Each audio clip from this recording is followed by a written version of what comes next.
Hi again, everyone, and welcome to another episode of the SPI Vidcast. In this episode, we'll be taking a look at the area of Singapore called Bedok. This is on the eastern side of Singapore. I'd like to highlight 3 paranormal stories about that area today.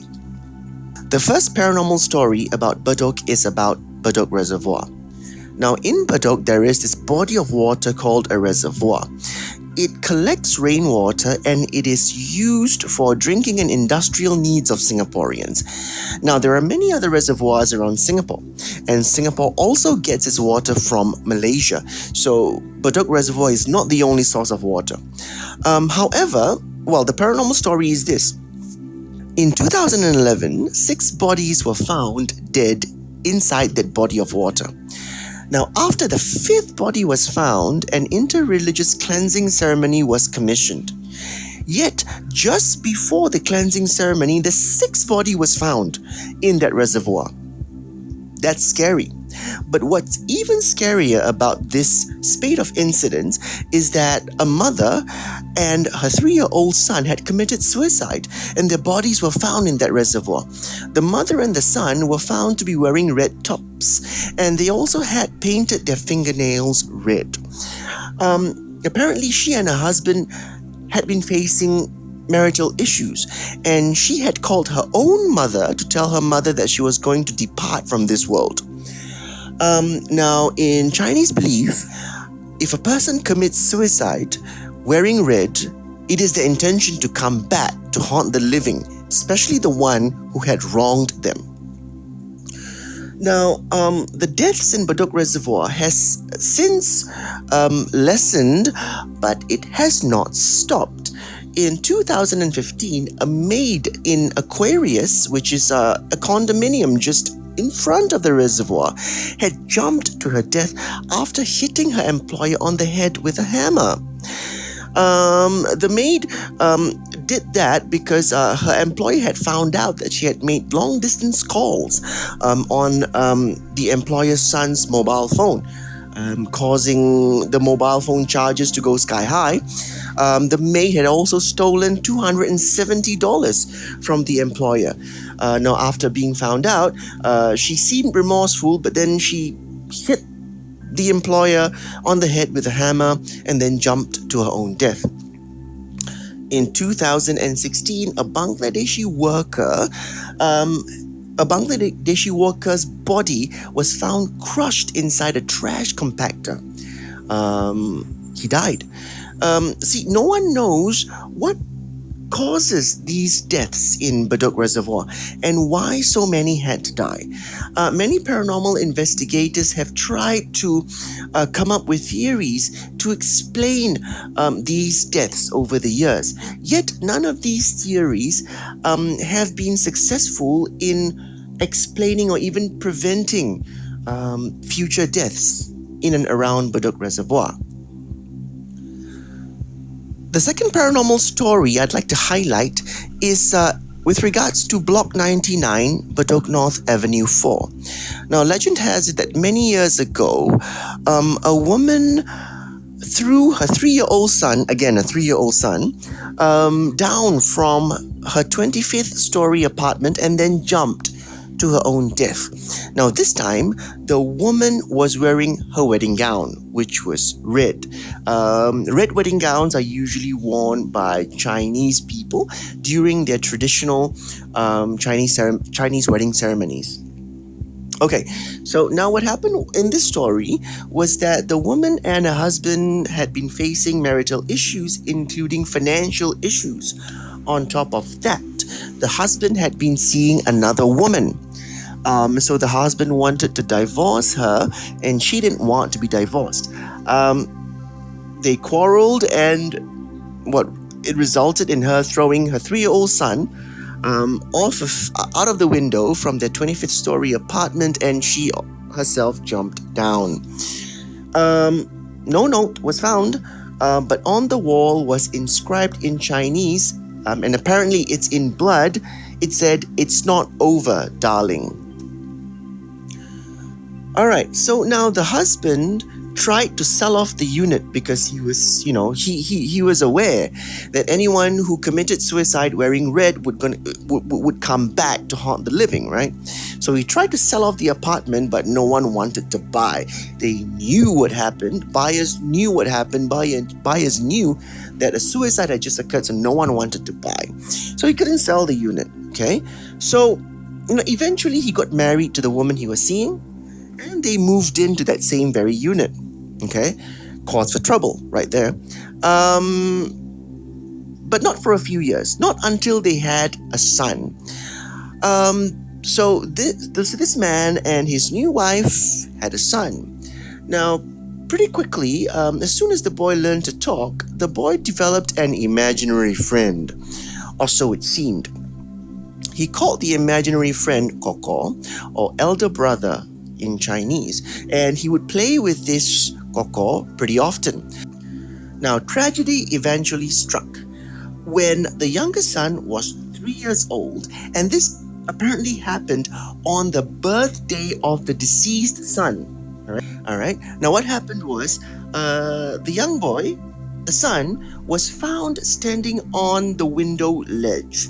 The window's open. He was found standing on the ledge, and when his mother and father caught him, he was already standing on the ledge. He turned around and he said he was going to play Superman with Koko, and he jumped off the ledge. All right, and of course the mother and father was horrified, but not as horrified when they found the note on the wall, a note written in black, which said, "This is for mommy." All right. Now, SPI had recently gone to visit that block of flats to see, to feel and see the energies, the resultant energies in that block of flats, and especially on the 25th floor, to see if there were still energies there. Now, we used a dowsing rod, and we found that, the dowsing rod moved vigorously in many directions, suggesting to us that there were still negative energies present. Now, this cannot really be explained because we would expect that after the death of the second boy, that the negative energies would cease because the dead mother and the dead son would feel that they have been avenged, and so there would be no more hauntings. However, our findings suggested that yes, there were still some remnants of negative energies there. Now, our third story in Bedok comes from Bedok North Avenue 3, not too far away from Bedok North Avenue 4. Now, the residents of a particular apartment along Bedok North Avenue 3 have reported house visitations over the years, many of them unexplained.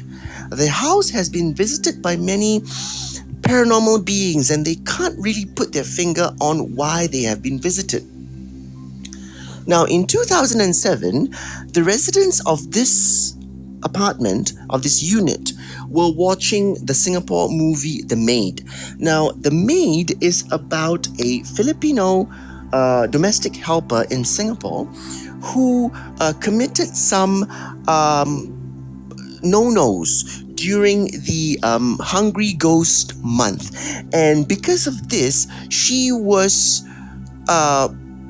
approached, accosted, whatever you want to call it, the hungry ghosts made themselves visible to her.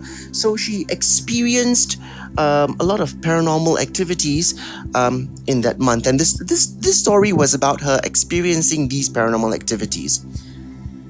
Now, during the course of this show, while the residents of this apartment were watching this show, their doorbell was rang 3 times. The first time it was rang, they went out to see who it was. They peeped through the peephole. There was no one there. All right, so they went back to watching the show. They carried on watching the show, and the doorbell rang a second time. So they went again to see who it was, peeped in the peephole again. There was no one there. So they went back to carry on with the show, and they said to themselves, if anyone were to ring the doorbell again, will quickly go out, open the door, and ask them what the hell they want. And the third time, the doorbell rang again. They went out quickly. They didn't peep through the peephole. They opened the door. And what they found was that the doorbell had been completely sunk in. Like as if someone had really pressed it deeply in. And it wouldn't stop ringing. It carried on ringing. Like as if someone had completely pressed it in. But as fast as they couldn't see anyone. They couldn't hear anyone running away. They didn't see any shadows. It was like as if it was pressed on its own. Now, this happened in 2007. Now, in 2009, they were visited again. And again, this was again very strange. So one of the residents was coming back home from work, and he was working late. And he was coming back home from work, and there were two children waiting outside the door of his apartment unit. And he didn't know who these two children were, but they were carrying plastic flowers. They had plastic flowers in their hand. And he asked them what they were doing there. They said, we are selling flowers to help our sick mother. He told them, well, no one wants to buy your flowers. Why don't you go home? To which the two children replied, maybe the child inside the house wants to buy our flowers. Now, the resident of that unit felt something was wrong, because sometimes another resident in that unit would babysit a baby. So he thought, hey, maybe that baby is inside the house. So he told the children, it's okay, thank you very much. I'm going in now. You should go home. Now he closed the door behind him. He looked through the peephole. They were still there. He went inside the house. True enough, there was a baby inside the house. The baby that is usually babysat by one of the other residents inside the house. Now, they also had other visitations, which were unexplainable, such as faceless people, right? Happened at least 3 times to them. They heard a knock on the door, they heard ringing on the doorbell, and when they went through to see through the peephole, they looked through the peephole and they see someone standing there, but the person had no face. Like no eyes, no mouth, no nose, no eyebrows, just blank. And of course, this is unimaginable and completely unexplainable. Now, but I have no explanation as to any of these things that happen in Bedok. Neither about Bedok Reservoir, nor about Block 99, Bedok North Avenue 4, nor about this particular apartment along Bedok North Avenue 3. My purpose today was just to tell you these paranormal stories. I have no analysis today. I have no explanations today because I can't come up with any for this particular episode. All right. So if any of you who are living in the eastern area or in Bedok who have experienced anything similar, please write to us. Please leave a comment below. And we'd like to hear from you. For anyone else who's living in other parts of Singapore who wish for us to make an episode about your particular area, please let us know as well. Alright, thank you very much for watching this episode of the SPI Vidcast. Until next time, as I always say, think scientifically, but look beyond science. Thank you and goodbye.